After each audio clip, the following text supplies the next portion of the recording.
మందిరానికి వెళ్ళండి, నడుచుకుంటూ వెళ్ళండి. ఈ యాజకులు యెహోషువ వైపు తిరిగి, అయ్యా మందసాన్ని ఎత్తుకొని పొద్దున మునిగిపోతాం కదా, తెరోడుంటే మేము పోతాం, మూసుంటే ఎట్లా పోతాం అని వారు క్వశ్చన్ చేయలేదు. యెహోషువ ఏం చెప్పాడో నడవండి మీరు. వీరు అదే విధంగా వెళ్ళారు విశ్వాసంతో. వీరి యొక్క కాళ్ళు నీళ్లకు తాకినాయంట. చూడండి, నిబంధన మందసము మోయే యాజకుల అరకాళ్ళు యోర్దాను నీళ్లను ముట్టగానే, మరి ముట్టక ముందే చీలిపోవచ్చు కదా. గుర్తుపెట్టుకో, ఒక కార్యం చేయమని దేవుడు చెప్పినప్పుడు ఆ కార్యానికి ఎంటర్ కావాలి. నువ్వు ఇంట్లోనే కూర్చొని కలవగలవు, ఇంట్లోనే కూర్చొని బాగుందని అనుకోవద్దు. నీవు వెళ్ళి కార్యం చేయడం ప్రారంభించు. ఒక్కటే అడుగులు వేయి. ఒక్కటే అడుగులు వేసిండ్రు, అది మొత్తం చీలిపోయింది.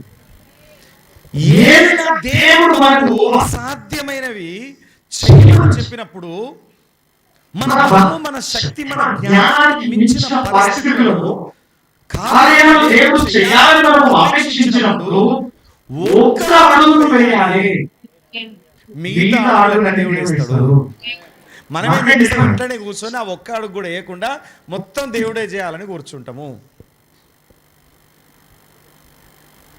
ఈ రోజు నుంచి ఆ ఒక్క అడుగు ఎట్లా వేయాలి?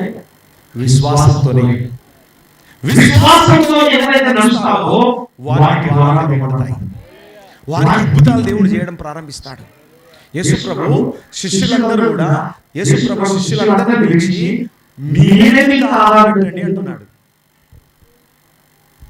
హల్లెలూయా. ఏమంటున్నాడు యేసుప్రభు వాళ్ళందరినీ పిలిచి? మీదే బాధ్యత, పెట్టండి వాళ్ళకు. ఎక్కడ తెచ్చి పెట్టాలి? అంత డబ్బు మా దగ్గర లేదు. ఒకవేళ తెచ్చి పెట్టాలన్నా ఎన్ని హోటళ్లలో ఉన్న ఆహారం తీసుకొచ్చినా ఈ 5,000 మందికి సరిపోతుందా? సరిపోదయ్యా. తీసుకుంటాడు. ఏముంది మీ దగ్గర? 5 రొట్టెలు 2 చేపలు ఉంది. అయితే వేసుకోవాలి, అవి నా దగ్గర తీసుకోండి. మీరు ఏం చేయాలి తెలుసా? అందరినీ బంధువులు కూర్చోబెట్టండి. వండిన తర్వాత ఆహారం కూర్చోబెట్టి మళ్ళీ హలో, ఏమి అద్భుతం జరగకముందే బంతుల్లో కూర్చున్నారు అందరూ. బంతులు అయితే కూర్చున్నా కానీ ఎక్కడ చేస్తుంది మాకు ఇంత ఆహారం? విశ్వాసం అనుకుంటుండొచ్చు. అందరు వరుస కూర్చున్నారు, అందరు 5,000 మంది అంటే పెద్ద బంతి. మరి ఇది ఆహారం ఇది. చూడండి, ఆ చిన్న బాలు విశ్వాసం. 5 రొట్టెలు 2 చేపలు యేసుప్రభు చేతిలో పెడితే ఆ ఒక్క అడుగు వారేశారు, మిగతా యేసుప్రభు చేశాడు. నీ వ్యాపారం చిన్నగానే ప్రారంభించు, మిగతా నువ్వు ఏం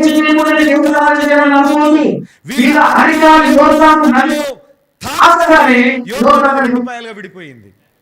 అంటే ఈ రోజు దేవుడు ఎవరి వైపు చూస్తున్నాడో తెలుసా? విశ్వాసంతో నడిచే వారి పట్ల దేవుడు చూస్తున్నాడు. విశ్వాసంతో ఎవరు నడుస్తారో వారి పట్ల దేవుడు చూస్తున్నాడు. ఈ రోజు విశ్వాసంతో ముందుకు వెళ్ళాలి, విశ్వాసంతో ముందుకు అడుగు వేయాలి. దేవుడు నీ జీవితంలో నూతన ద్వారాలు తెరుస్తాడు. దేవుడు నీ జీవితంలో అద్భుతాలు చేస్తాడు. ఆశ్చర్య కార్యములను దేవుడు నీ పట్ల జరిగిస్తాడు. Hallelujah, hallelujah. Thank you Jesus. కాబట్టి ప్రేమ దేవుని బిడ్డలారా, ఈ 2024లో మీ అందరి పట్ల దేవుడు అద్భుతములను జరిగించునుగాక. హల్లెలూయా. మూడవది, విశ్వాసముతో నడవాలి, విశ్వాసంతో మాట్లాడాలి, విశ్వాసంతో బతకాలి.